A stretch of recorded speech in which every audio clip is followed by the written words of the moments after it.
अब ये पार्ट हमारा लास्ट पार्ट है फॉर्म हैंडलिंग का, रिएक्ट का नहीं, फॉर्म हैंडलिंग जो हम लोग पढ़ रहे हैं रिएक्ट के अंदर उसका लास्ट पार्ट है। इनपुट फील्ड हमने टेक्स्ट वाला कवर कर लिया, फिर चेकबॉक्स कवर कर लिया, रेडियो बटन कवर कर लिया, अब ये लास्ट है हमारा सिलेक्ट ड्रॉप डाउन, एंड इसके बाद आगे बढ़ेंगे। तो ये सबसे इजी है, बाकी सारी चीजें जो आपने पढ़ी है उससे ज्यादा आसान लगेगा आपको अगर आपने पढ़ रखा है तो। वो जो प्रीवियस लेक्चर्स में मैंने बताया form handling proper, control component वगैरह सारी चीजें, वो अगर आपने कर रखा है ये आपको बहुत ज्यादा इजी लगेगा। ठीक है, तो सीक्वेंस में चल रहा है, आप सीक्वेंस में देख लेना, हालांकि इस टॉपिक का कोई लेना देना है नहीं, बट अगर आप सीक्वेंस में देखते हो ज्यादा अंडरस्टैंडिंग मिलेगी, बहुत ही बढ़िया। तो यहाँ पे सिलेक्ट ड्रॉप डाउन हम लोग स्टार्ट करते हैं, किस तरीके से ड्रॉप डाउन बना सकते हैं। तो ड्रॉप डाउन आपने देखा होगा कुछ इस तरीके से, एक बना के ही दिखा देता हूं ना, बाकी ये आप नोट्स वगैरह तो रीड कर ही लोगे। तो मैं फटाफट यहाँ कोड में आता हूं, मैंने वीट ऑलरेडी इंस्टॉल कर रखा है, वीट से ही बना रहे हैं, रिएक्ट ही यूज कर रहे हैं, है ना। तो ये सारी चीजें आपको आ रही है, वीट एप्लीकेशन मैंने इंस्टॉल कर रखा है, साइट पे जाके आप कमांड कॉपी पेस्ट करके कर लेना। टेलविंड इसमें सेटअप नहीं किया मैंने क्योंकि नीड पड़ नहीं रही है अभी टेलविंड की या स्टाइल करने की, तो कोई इश्यू होगा नहीं। ठीक है, तो simple Tailwind sorry wheat install करके आपको फटाफट मेरे साथ आ जाना है यहाँ पे काम करने। तो एक ड्रॉप डाउन बनाना है, उसके लिए हम लोग यूज करते हैं सिलेक्ट टैग का। किसका यूज करते हैं? सिलेक्ट टैग का। ठीक है, तो सिलेक्ट टैग के अंदर यहाँ पे आपको नेम आईडी काफी सारी चीजें मिल रही हैं, इसकी अभी फिलहाल कोई नीड नहीं है क्योंकि हम लोग कॉम्प्लेक्स फॉर्म यहाँ पे बनाने नहीं वाले हैं, जिसके लिए हम लोग एक सिंगल हैंडलर बनाए एंड उस पर काम करें, वो सब हमने प्रीवियस लेक्चर्स में देख रखा है। तो यहाँ पे अभी फिलहाल के लिए किन किन चीजों की नीड पड़ेगी बिल्कुल बेसिक से मैं बताता हूँ। सबसे पहले तो सिलेक्ट टैग हमने यूज किया, ऑलराइट। अब इसके अंदर आपको ऑप्शंस बनाने हैं। क्या बनाना है? ऑप्शन बनाना है कि वो जो सिलेक्ट वाला आपके पास एक कंटेनर होगा उसको क्लिक करने पे क्या क्या ऑप्शन आएंगे आपके पास। तो यहाँ पे सबसे पहला ऑप्शन मैं देता हूँ पेमेंट मोड ले लो, यूपीआई। ठीक है, इसी के साथ साथ और भी ऑप्शंस ले लो, UPI, cash on delivery and फिर कार्ड। ये 3 ऑप्शन है। ठीक है, तो अभी अगर मैं यहाँ पे आके आपको दिखाऊं तो इस तरीके से आपके पास आ रहा है, देखो यूपीआई, सीओडी एंड कार्ड। अब यहाँ पे सिलेक्ट बॉक्स तो बन गया है हमारा, प्रॉपर तरीके से सिलेक्ट ड्रॉप डाउन बन गया है, बट ये तो एचटीएमएल का पार्ट है। अभी इसको हमने कंट्रोल्ड वे में हैंडल नहीं किया है, स्टेट से लिंक नहीं किया है, ये नॉर्मल एचटीएमएल पे जैसे हम लोग काम करते हैं उसी तरीके से करते हैं। यहाँ पे डेटा बहुत इंपॉर्टेंट है, डेटा कैसे लेना है वो देखो। तो यहाँ पे सबसे पहले तो मैं आपको कुछ चीजें बता देता हूं जो आप HTML में यूज करते होगे बट यहाँ पे नहीं करना है। आप यहाँ पे यूज करते होगे डिफॉल्ट चेक्ड। ठीक है, डिफॉल्ट चेक्ड। अब यहाँ पे वैल्यू भी दे दो कि क्लिक करने पे वैल्यू क्या आप सेंड करना चाहते हो या वैल्यू क्या लेना चाहते हो। तो यूपीआई पे क्लिक करने पे मैं वैल्यू में देना चाहता हूँ यूपीआई स्मॉल लेटर में। ठीक है, कैश ऑन डिलीवरी पे क्लिक करने पे मैं सीओडी यहाँ पे वैल्यू पास करना चाहता हूँ, और कार्ड पे क्लिक करने पे मैं CARD कार्ड पास करना चाहता हूँ एज अ वैल्यू। तो डिफॉल्ट वैल्यू आपको क्या चाहिए? ठीक है, अभी फिलहाल के लिए तो यहाँ पे यूपीआई दिख रहा है क्योंकि यूपीआई ही ऊपर में है। तो यहाँ पे मान लो मुझे डिफॉल्ट वैल्यू कार्ड चाहिए, तो मैं यहाँ पे डिफॉल्ट चेक्ड में इस तरीके से कार्ड अगर दे दूं तो ये बाय डिफॉल्ट आपके पास कार्ड नहीं हुआ। एक मिनट रुक जाओ, डिफॉल्ट चेक नहीं, डिफॉल्ट वैल्यू। ठीक है, तो यहाँ पे आपके पास कार्ड आ जाएगा, ये देखो कार्ड आ चुका है। तो डिफॉल्ट वैल्यू मैंने कार्ड दे दिया, तो अब बाय डिफॉल्ट यहाँ पे कार्ड सिलेक्टेड रहेगा।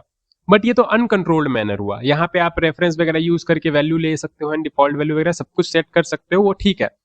बट ये अनकंट्रोल्ड मैनर हुआ, यहाँ पे स्टेट का कोई लेना देना नहीं है, हमें तो स्टेट के साथ काम करना है, डेटा स्टेट में सेव कराना है एंड सेव कराने का जो स्टेट में वैल्यू होगा उसी के साथ लिंक करना है सिलेक्ट को।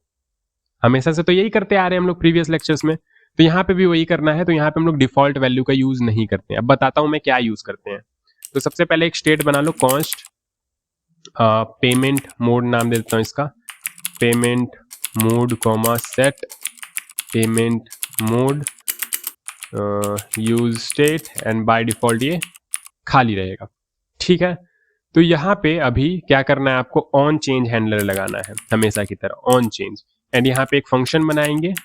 ठीक है, फंक्शन बनाएंगे इस तरीके से, और यहाँ पे इवेंट ऑब्जेक्ट आपको मिल रहा होगा, एंड इवेंट ऑब्जेक्ट से आप e.target.value करके यहाँ से वैल्यू ले सकते हो। यहाँ पे वैल्यू है, चेक बॉक्स में चेक्ड था, यहाँ पे वैल्यू है। ठीक है, तो e.target.value जैसे नॉर्मल टेक्स्ट फील्ड में आप लेते हो उसी तरीके से। तो यहाँ पे सेट पेमेंट मोड में हम लोग सेट कर देंगे, ये सब तो आपको आ रहा है। तो e.target.value, तो क्या अब हमें वैल्यू मिल रहा होगा? डेफिनेटली मिल रहा होगा। यहाँ पे मैं कंसोल करके आपको दिखाता हूँ पेमेंट मोड। तो यहाँ पे आप आके देखो, रिलोड करता हूँ मैं, जैसे ही कार्ड में मैं कार्ड में नहीं, सॉरी, ये ड्रॉप डाउन पे क्लिक करूंगा और मैं सीओडी सिलेक्ट करता हूं, तो यहाँ पे देखो सीओडी हमारे पास आ गया स्टेट में, स्टेट के अंदर सीओडी आ चुका है। फिर मैं यहाँ पे यूपीआई पे क्लिक करूंगा तो यहाँ पे यूपीआई आ चुका है स्टेट के अंदर। फिर मैं अगर यहाँ पे कार्ड क्लिक करूंगा तो कार्ड आ चुका है। दैट मीन्स ऑन चेंज पे हमने डेटा सेव तो करा लिया स्टेट में, अब स्टेट के साथ इसे कैसे लिंक करेंगे, यानी कि अगर स्टेट में कुछ चेंज होता है, मान लो स्टेट में मैंने दे दिया यहाँ पे बाय डिफॉल्ट सीओडी, तो क्या हमारा यहाँ पे सीओडी आ जाएगा? बिल्कुल नहीं, स्टेट के साथ हमने लिंक ही नहीं किया है। अगर आप ध्यान से देखो कंसोल में हटाता हूं तो सेट पेमेंट मोड तो हमने यहाँ यूज कर रखा है, लेकिन पेमेंट मोड एक्चुअली में हमने जो वेरिएबल है कहीं यूज ही नहीं किया है, तो इसको लिंक कैसे करेंगे? तो यहाँ पे मैंने बताया था डिफॉल्ट वैल्यू आप यूज करते हो HTML के अंदर, HTML के अंदर, नॉर्मल HTML के अंदर आप डिफॉल्ट वैल्यू यूज करते हो अनकंट्रोल्ड मैनर में, बट यहाँ पे आपको वैल्यू यूज करना है अगर आप कंट्रोल्ड मैनर में काम करना चाहते हो। तो ये हो गया लिंक आपका स्टेट और सिलेक्ट वाला जो आपके पास फॉर्म कंपोनेंट है, ये दोनों अब आपस में लिंक हो चुका है। तो जो पेमेंट मोड में रहेगा वही यहाँ पे आपका वैल्यू सेट हो जाएगा। जैसे COD है तो यहाँ पे आपके पास ये COD सेट हो चुका है। मैं यहाँ पे कुछ और दे देता हूँ UPI, तो यहाँ पे आपके पास UPI आ चुका है। और एक और बात ध्यान रखना आप लोग यहाँ पे कि एक बाय डिफॉल्ट ऑप्शन जरूर बना देना। बाय डिफॉल्ट ऑप्शन क्या देना चाहते हो आप? इस तरीके से आपने देखा होगा काफी जगह, सिलेक्ट बिलो, कुछ इस तरीके से आपने देखा होगा काफी जगह। तो ये हमने बना दिया डिफॉल्ट ऑप्शन, इसका वैल्यू हम लोग एम्प्टी रखेंगे, ठीक है, यानी कोई इस पे सिलेक्ट करता है अगर तो वैल्यू कुछ नहीं होगा, इसका एम्प्टी होगा।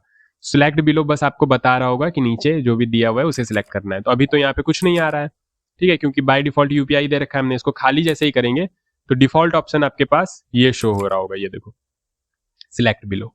तो जैसे इस पे क्लिक करेंगे यहाँ पे आपके पास UPI है, COD है, कार्ड है, अब आपकी मर्जी, आप जो सिलेक्ट करना चाहते हो कर सकते हो। तो यहाँ पे मैंने UPI सिलेक्ट किया तो UPI सिलेक्ट हो चुका होगा एंड UPI पेमेंट मोड के अंदर आ चुका होगा, पेमेंट मोड यहाँ पे UPI आपके पास वैल्यू में आ चुका होगा।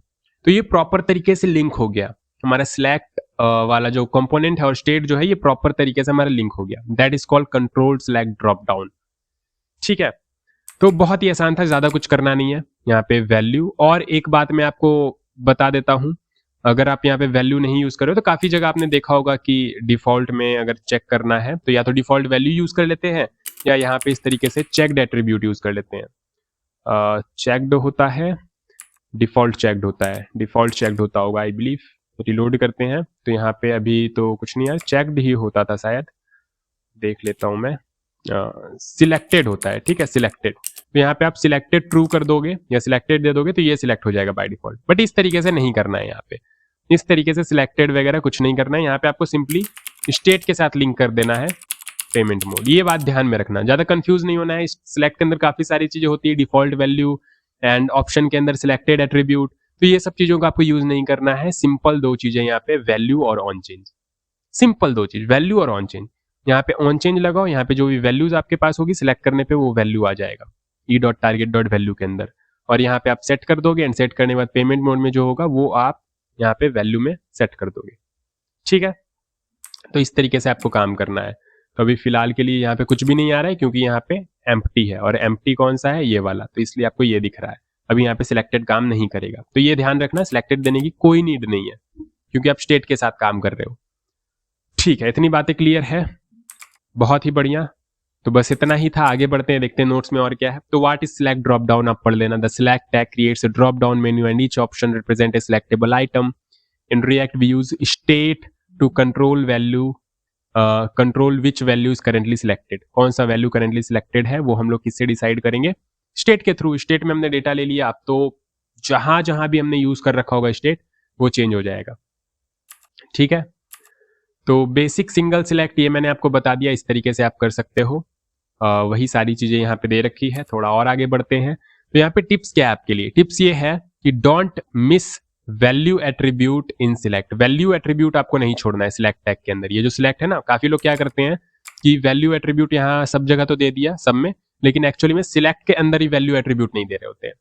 तो यहाँ पे भी आपको वैल्यू एट्रीब्यूट में ये पास कर देना है, तभी प्रॉपर तरीके से ये आपका लिंक होगा स्टेट के साथ। अदरवाइज अगर वैल्यू एट्रीब्यूट नहीं दोगे तो यहाँ पे अगर स्टेट में कुछ चेंज होता है तो सिलेक्ट वाले कंपोनेंट में आपका रिफ्लेक्ट नहीं करेगा, ठीक है। तो ये ध्यान से आप दे देना। And don't use default value. Default value वाला जो एट्रीब्यूट था ये आपको यूज नहीं करना है सिलेक्ट के अंदर, या अनकंट्रोल्ड कंपोनेंट में हम लोग करते हैं। रेफरेंस वगैरह का यूज करके आप कर सकते हो इसे, अगर आप चाहते हो कि इतना झमेला नहीं करना, बट ये बेटर अप्रोच नहीं है। तो don't use select attribute on option. Selected वाला एट्रीब्यूट भी आपको यूज नहीं करना है, क्योंकि सारे काम तो हम लोग स्टेट के साथ कर रहे हैं, तो वैल्यू लिंक कर दिया हमने, तो सिलेक्टेड की नीड भी नहीं है यहाँ पे। ये भी अनकंट्रोल्ड कंपोनेंट है।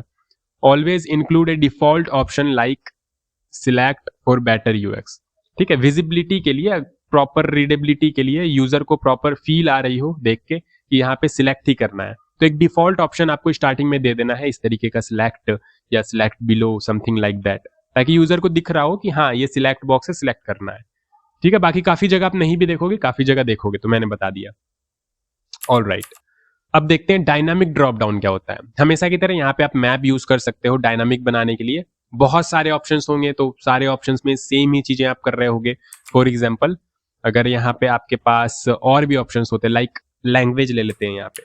ठीक है, const languages comma set language, languages नहीं, language is equal to use state and by default empty रखेंगे। और लैंग्वेज कौन कौन से हमारे पास, लैंग्वेजेस बहुत सारे हैं। मान लो एक एरे बना दिया हमने, सबसे पहला HTML, फिर हमारे पास आ गया CSS, फिर हमारे पास आ गया जावास्क्रिप्ट, फिर हमारे पास आ गया Express.js, फिर हमारे पास आ गया Next.js, फिर हमारे पास आ गया कुछ C++ एंड हमारे पास अच्छा लैंग्वेजेस की बात करें ना, तो ये सब हमने क्यों दे दिया, खैर इस पे ज़्यादा फोकस मत करना कि हमने नेक्स्ट डाल दिया, रिएक्ट डाल दिया। तो HTML, CSS, JS, C++, C and फिर हमारे पास आ गया जावा एंड फिर हमारे पास आ गया, क्या आ गया, पाइथन। ठीक है, इस तरीके से काफ़ी सारे लैंग्वेजेस हैं आपके पास, सबको लिस्ट करना है। तो यहाँ पे काफ़ी सारे ऑप्शंस आपको बनाने पड़ जाएंगे, बट काम तो सब में सेम ही कर रहे हैं, वैल्यू देना है और फिर उसके बाद यहाँ पे लेबल दे देना है कि क्या दिखना चाहिए। तो इसको क्यों ना मैप कर दे, डायनामिक बना दे इसको हमेशा की तरह। तो languages dot map, languages dot map, यहाँ पे आपको एक एक आइटम मिल रहा होगा, एक एक लैंग्वेज मिल रहा होगा, आइटम ही बोल देते हैं। एंड यहाँ पे आपको इस तरीके से रिटर्न कर देना है, या फिर आप ब्रैकेट वाला सिंटैक्स भी यूज कर सकते हो। तो डिफॉल्ट ऑप्शन तो आपको मैप के ऊपर दे देना है। ठीक है, मैप के ऊपर आपको डिफॉल्ट ऑप्शन दे देना है और मैप के अंदर ये पूरा मैप करके दिखा देना है। तो ऑप्शन एंड वैल्यू में आपके पास क्या आ जाएगा, वैल्यू में वही आ जाएगा आइटम। मैप कर रहे हैं ना, तो एक एक लैंग्वेज आ रहा होगा, HTML, CSS, JS, वही आपका यहाँ पे वैल्यू में आ जाएगा। एंड लेबल में हम लोग आइटम डॉट कैपिटलाइज जैसा तो अभी फिलहाल के लिए होता नहीं है कुछ, हमें बनाना पड़ जाएगा, टू अपर केस में कन्वर्ट कर देते हैं इसे, डॉट टू अपर केस। ठीक है, तो ये बेटर लगेगा देखने में। तो अभी यहाँ पे आके देखते हैं, आप देखो यहाँ पे कुछ भी नहीं हुआ, एरर आ गया, payment mode is not defined. All right, payment mode, अच्छा सेट पेमेंट मोड यहाँ पर से हटाओ, यहाँ पे आपके पास क्या होगा, सेट लैंग्वेज। ठीक है, और यहाँ पे पेमेंट मोड नहीं, यहाँ पे आपके पास होगा लैंग्वेज। ऑल राइट, तो यहाँ पे सेट कर देंगे लैंग्वेज, यहाँ पे वैल्यू सारी की सारी आ रही है, यहाँ पे वैल्यू सेट हो जाएगा, यहाँ पे आपका लैंग्वेज सेट हो जाएगा, जो भी हम लोग स्टेट में चेंज करेंगे वो यहाँ पे आपका रीडायरेक्ट हो जाएगा। ठीक है, तो की प्रॉप भी दे दो फटाफट, अदरवाइज तो आपको एरर मिल रहा होगा। तो यहाँ पे मैप के अंदर की में भी आइटम ही दे देते हैं, सब यूनिक ही है। ठीक है, तो यहाँ पे देखो सिलेक्टेड बिलो, ये कहाँ से आ रहा है, ये वाले ऑप्शन से। उसके बाद नीचे ये ऑप्शंस हमने मैप कर रखे हैं, तो एक एक करके आपको दिख रहा होगा, पहले HTML, फिर CSS, फिर JS, फिर C++। तो हमारा कोड लंबा होने से बच गया, लेंदी होने से बच गया। ठीक है, तो इस तरीके से क्लिक करेंगे, HTML, CSS, JS, C++, C, Java, Python, and यहाँ पे आप एक्सटेंड करोगे तो यहाँ पे ऑटोमेटिकली ये मैप हो जाएगा। तो डायनामिक हमने बना दिया इसे, बाकी सब में जैसे कर रहे थे इसमें भी वैसा ही किया, तो बहुत ज्यादा कुछ कॉम्प्लिकेटेड यहाँ पे करना नहीं होता है। तो CSS सिलेक्ट हो गया, C++ सिलेक्ट हो गया, है ना, और यहाँ पे CLG करके आप देख भी सकते हो, लैंग्वेज रिलोड करते हैं, तो यहाँ पे HTML सिलेक्ट किया, HTML हो गया, JS सिलेक्ट किया, JS हो गया, जावा सिलेक्ट किया, जावा हो गया। गुड, बहुत ही बढ़िया। तो अब और आगे बढ़ते हैं एंड आगे देखते हैं और क्या हमें देखना है। तो सिलेक्ट में इतना ही है, इससे ज्यादा कुछ है नहीं, value on change, that's it. Option select, इतना से याद रखना है।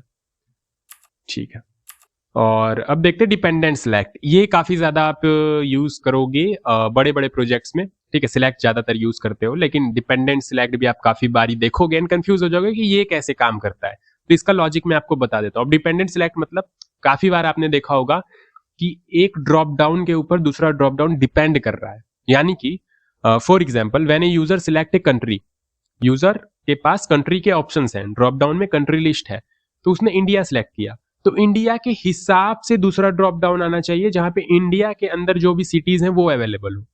अगर कंट्री कोई दूसरा सिलेक्ट किया जाता है तो उससे रिलेटेड कंट्रीज आनी चाहिए लिस्ट में, ठीक है। या फिर अगर कोई और कंट्री सिलेक्ट कर दिया किसी ने तो फिर उससे रिलेटेड लिस्ट आनी चाहिए। इस तरीके से कैसे काम करेंगे तो ये देखना है हमें। जैसे इंडिया है तो इंडिया के अंदर दिल्ली, मुंबई, कोलकाता, बेंगलुरु इस तरीके से आना चाहिए। यूएसए है तो यहाँ पे न्यूयॉर्क एंड फिर चिकागो इस तरीके से आना चाहिए। जापान है तो टोक्यो, ओसाका, क्योटो इस तरीके से आना चाहिए। तो कैसे बनाएंगे ये? तो सबसे पहले तो हमें इस तरीके से डेटा को अरेंज करना होगा, ठीक है। इस तरीके से डेटा को अरेंज करना होगा। आज फटाफट देख लेते कैसे अरेंज करेंगे। मैंने पहले से कर रखा है data.js में, ये देखो, और यहाँ पे एक्सपोर्ट भी कर रखा है। आप चाहो तो डिस्क्रिप्शन में लिंक दे रखा है, यहाँ से कॉपी कर लो या लिख लो, टाइप कर लो, छोटा सा है, टाइप कर लो, यहाँ से कॉपी करके यहाँ पे भी आके इस तरीके से डेटा पेस्ट कर सकते हो। बट मैंने तो ऑलरेडी यहाँ पे एक्सपोर्ट कर रखा है, तो क्यों ना मैं इंपोर्ट कर लूँ, ठीक है। अलग से क्यों ही कॉपी करना, तो मैं इंपोर्ट कर लेता हूँ डेटा, और मैंने डिफॉल्ट एक्सपोर्ट कर रखा है यहाँ पे, तो डिफॉल्ट में इंपोर्ट भी कर लूंगा, डेटा फ्रॉम ./note/data। तो डेटा हमारे पास आ रहा है, ऑल राइट। और मैंने नोट्स नहीं दिया ना आज। मैं पहले ये पूरा का पूरा कॉपी करके आपको यहाँ नोट्स के अंदर डाल देता हूँ। डायनामिक select.jsx ये आ गया हमारे पास। एंड फिर अब मैं आगे का काम करता हूँ। ये सब पूरा का पूरा हटा दो यहाँ से, और यहाँ पे हम डेटा इंपोर्ट कर लेते हैं, data from ./notes/data। All right. तो अभी हमें करना क्या है, आप CLG करके डेटा देख सकते हो आपके पास डेटा आ रहा है या नहीं। तो यहाँ पे डेफिनेटली आपके पास डेटा आ रहा होगा, ये देखो डेटा आ रहा है। यहाँ पे आपके पास कीज में कंट्री के नाम है, एंड हर एक की का जो वैल्यू है वो एक एरे है जिसके अंदर उसके सिटीज के नाम है, ठीक है। तो अब यहाँ पे काम कैसे करना है, तो काम कुछ इस तरीके से करना है। सबसे पहले तो हमें कंट्री को मैप करना है, और कंट्री हमारी सारी की सारी कीज है। तो मैप तो हम एरे को कर सकते हैं, ऑब्जेक्ट को कर नहीं सकते हैं। तो ऑब्जेक्ट के अंदर जो जितने भी कीज हैं उसका हम लोग एरे में कन्वर्ट कर लेंगे, एरे बना लेंगे। तो वो कैसे कर सकते हैं, बहुत ही आसान है, पहले भी मैंने आपको बताया है। यहाँ पे आपके पास लैंग्वेजेस हटा के ऑब्जेक्ट डॉट कीज का आप यूज कर सकते हो, एंड इसके अंदर आप अपना ऑब्जेक्ट पास कर दो, डेटा, ठीक है। तो ये क्या करेगा, डेटा ऑब्जेक्ट के अंदर जितनी भी कीज हैं उसका एक एरे बना देगा, और उस एरे को हम लोग यहाँ पे मैप कर रहे हैं। एक मिनट रुको, मुझे इसका चार्ज लगाने दो, ठीक है। तो अभी आपको यहाँ पे कुछ दिखना तो चाहिए, नहीं दिख रहा है। लैंग्वेज इज नॉट डिफाइंड, तो लैंग्वेज हटा दो फिलहाल यहाँ पर से, ये लैंग्वेज हट गया, सेट लैंग्वेज हट गया, ठीक है। फिलहाल के लिए हमने सिर्फ और सिर्फ लिस्ट कर दिया है यहाँ पे कंट्रीज के नाम को। तो कंट्री हमारी सारी की सारी कीज थी ऑब्जेक्ट के अंदर, तो हमने कंट्री को लिस्ट कर दिया, पहले एरे में चेंज किया और फिर लिस्ट कर दिया। तो यहाँ पे सारे के सारे कंट्रीज आ गए। कंट्री को सिलेक्ट करने के बाद यहाँ पे एक और सिलेक्ट ऑप्शन आना चाहिए जिसमें सारी की सारी सिटीज दिखेंगी। लेकिन सिलेक्ट करने के बाद अगर कंट्री सिलेक्टेड ही नहीं है तो कुछ नहीं आना चाहिए, कंट्री सिलेक्ट होगा तभी आना चाहिए। ये कैसे करेंगे, तो सबसे पहले तो कंट्री सिलेक्ट करेंगे, तो कंट्री का डेटा हमें एक स्टेट में सेव करना होगा। तो const selected country comma set selected country equal to use state, and by default कोई कंट्री सिलेक्टेड नहीं है, तो यहाँ पे सेट सिलेक्टेड कंट्री में e.target.value डाल देंगे, और यहाँ पे इसको लिंक भी कर देंगे, वैल्यू सिलेक्टेड कंट्री, ठीक है। तो इस तरीके से हमारा कंट्री सिलेक्ट हो जाएगा। सॉरी। तो यहाँ पे जर्मनी हमने सिलेक्ट किया, तो जर्मनी सिलेक्ट हो जाना चाहिए। की हमने लगा रखा है ना, की दे रखा है ना, की दे रखा है, ठीक है। तो CLG कर लो कि कंट्री सिलेक्ट हो रहा है या नहीं, सिलेक्टेड कंट्री तो यहाँ पे आके आप देख भी सकते हो, मैंने USA सिलेक्ट किया, USA सिलेक्ट हो गया, जापान सिलेक्ट किया, जापान सिलेक्ट हो गया, ऑल राइट। और बाय डिफॉल्ट कुछ सिलेक्टेड नहीं होगा, ठीक है। तो अब मैं चाहता हूँ कंट्री अगर सिलेक्ट हो तभी दूसरा ड्रॉप डाउन दिखाना है जहां पे सारी की सारी सिटीज अवेलेबल होंगी। सिटीज, उस कंट्री से रिलेटेड जितनी भी सिटीज हैं वो अवेलेबल होगी। तो कैसे करेंगे, तो यहाँ पे कंडीशनल रेंडरिंग करेंगे। यहाँ पे अगर सिलेक्टेड कंट्री हमारे पास है तभी हम लोग यहाँ पे दूसरा ड्रॉप डाउन रेंडर कराएंगे। तो इसको कॉपी कर लेता हूँ मैं, यहाँ पर से ये वैल्यू और ऑन चेंज वगैरह हटा दो, ठीक है। और यहाँ पे सिलेक्ट सिटी बोल देता हूँ मैं इसे, और यहाँ पे डिफॉल्ट ऑप्शन में मैं सिलेक्ट कंट्री दे देता हूँ, कंट्री, ठीक है। और बाकी तो यहाँ पे किसे मैप करना है, तो यहाँ पे हमें मैप करना है, देखो जो भी कंट्री सिलेक्टेड होगा उसके जो वैल्यू है, यानी कि उसके अंदर जो एरे है उसको हमें मैप करना है। तो किस तरीके से करेंगे, तो ऑब्जेक्ट हमारा ये है डेटा, तो ऑब्जेक्ट के अंदर किसी की वैल्यू चाहिए होती है, तो इस तरीके से हम एक्सेस करते हैं ना, आपको पता होगा data dot India, data dot USA, इस तरीके से। और हमारे पास तो सिलेक्टेड कंट्री जो है वो एक वेरिएबल है ना, तो हम इस तरीके से यूज कर सकते हैं सिलेक्टेड कंट्री। तो जो भी कंट्री सिलेक्ट होगा, अगर इंडिया सिलेक्ट होगा तो यहाँ पे इंडिया का डेटा आ जाएगा, और अगर कुछ और सिलेक्ट होगा तो उसका डेटा आ जाएगा। और लैपटॉप हमारा ऑफ हो चुका है, पता नहीं कैसे, चार्ज में लगा दिया मैंने फिर भी, सो शायद लाइट नहीं है अभी, 1 मिनट रुक जाना। ओके, तो इस तरीके से हमें यहाँ पे कंट्री से रिलेटेड सिटी मिल जाएगी। यहाँ पे आओ, और यहाँ ऑब्जेक्ट डॉट कीज को हम जो मैप कर रहे थे, यहाँ पे सारी सिटीज को मैप करना है, जो भी कंट्री होगी उससे रिलेटेड सिटी को मैप करना है। तो यहाँ पे आते हैं, रिलोड करते हैं एंड सिलेक्ट करते हैं इंडिया, तो इंडिया से रिलेटेड सारी की सारी सिटीज आ जाएगी। एंड फिर अगर मैं सिलेक्ट करूँ जापान, तो जापान से रिलेटेड सारी की सारी सिटीज आ जाएगी। एंड अगर फिर मैं यहाँ पे सिलेक्ट करूँ जर्मनी, तो जर्मनी से रिलेटेड सारी की सारी सिटी आ जाएगी। एंड फिर उसके बाद हम लोग यहाँ पे सिटी को भी स्टेट में सेव करा लेते हैं, const selected city comma set selected city is equal to use state, and यहाँ पे ये खाली है बाय डिफॉल्ट। अभी हम लोग यहाँ पे सिलेक्टेड कंट्री के साथ साथ सिलेक्टेड सिटी को भी कंसोल करा के देखेंगे। तो यहाँ पे सिलेक्ट के अंदर वैल्यू में डाल देंगे selected city, and on change में e, and set selected city e dot target dot value, ठीक है। तो यहाँ पे हमारा सिटी भी सिलेक्ट हो जाएगा और साथ ही साथ कंट्री भी सिलेक्ट हो जाएगा। तो स्टार्टिंग में तो कोई सिटी हमें सिलेक्ट करने का ऑप्शन नहीं मिलेगा, क्योंकि हमने कंट्री सिलेक्ट नहीं किया है। तो मैं सबसे पहले सिलेक्ट करता हूँ यूएसए, तो यूएसए से रिलेटेड यहाँ पे सारी सिटीज आ जाएगी। तो अगर मैं सिटी को सिलेक्ट करूँ चिकागो, तो यहाँ पे देखो पहले यूएसए सिलेक्ट हुआ है, उसके बाद यूएसए चिकागो सिलेक्ट हो गया। फिर मैं मान लो यहाँ पे सिलेक्ट करता हूँ इंडिया, तो इंडिया से रिलेटेड सारी सिटीज आ जाएंगी। एंड फिर उसके बाद मैं यहाँ पे कोलकाता सिलेक्ट करता हूँ, तो यहाँ पे इंडिया कोलकाता आ गया। अच्छा, इंडिया चिकागो क्यों आ गया यहाँ पे, क्योंकि मैं जब भी कंट्री को चेंज कर रहा हूँ, तो कंट्री को चेंज करने पे प्रीवियस जो सिटी सेट है, प्रीवियस जो सिटी यहाँ पे हमने सेट कर रखा है, ये क्लियर नहीं हो रहा है, तो इसे भी क्लियर कर दो। जैसे अभी हमारा कोलकाता सिलेक्टेड है, मैं कंट्री चेंज कर रहा हूँ, तो कंट्री चेंज होने के बाद सिटी भी क्लियर हो जाना चाहिए। जापान मैंने क्लिक किया तो कोलकाता ऑलरेडी सिलेक्टेड था, तो ये क्लियर नहीं हुआ, तो इसको भी क्लियर करना है।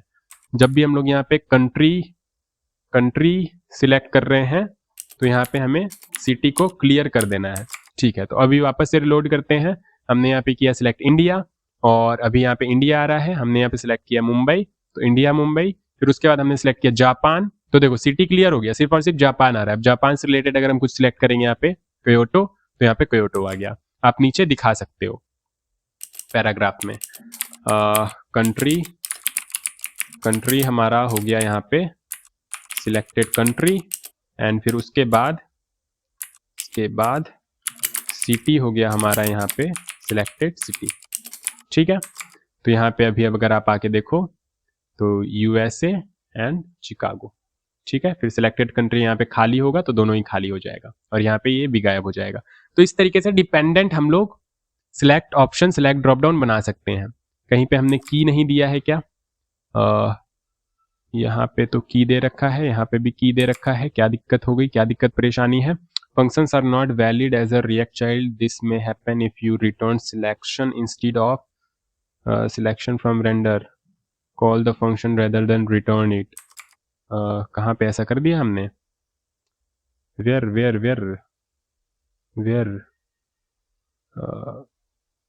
सिलेक्शन यहाँ पे हमने क्यों लिख दिया है, यहाँ पे सिलेक्टेड सिटी आना था ना, सिलेक्शन पता नहीं कहाँ से आ गया, ठीक है, गलत लिख दिया था मैंने। तो यहाँ पे कंट्री सिलेक्ट करते हैं एंड यहाँ पे सिटी सिलेक्ट करते हैं। तो अभी ये प्रॉपर काम कर रहा है और ये एम्प्टी भी हो जाएगा इसको खाली करेंगे तो।